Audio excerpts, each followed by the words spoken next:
ఇలా 50% కుక్ అయ్యాయి కదా. ఇప్పుడు మనం ఆల్రెడీ రెడీ చేసి పెట్టుకున్న పేస్ట్ యాడ్ చేస్తాం.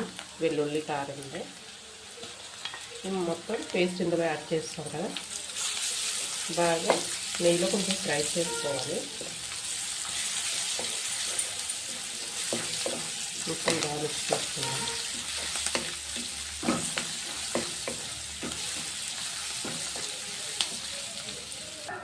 చూసారు కదా, మొత్తం బాగా ఫ్రై అయిపోయింది.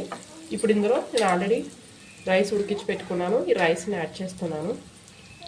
మీరు ఏ రైస్ యాడ్ చేసుకోవాలనుకుంటే రైస్ యాడ్ చేసుకోవచ్చు. దీన్ని ఒకసారి బాగా మిక్స్ చేసుకోవాలి, మొత్తం పట్టేలాగా.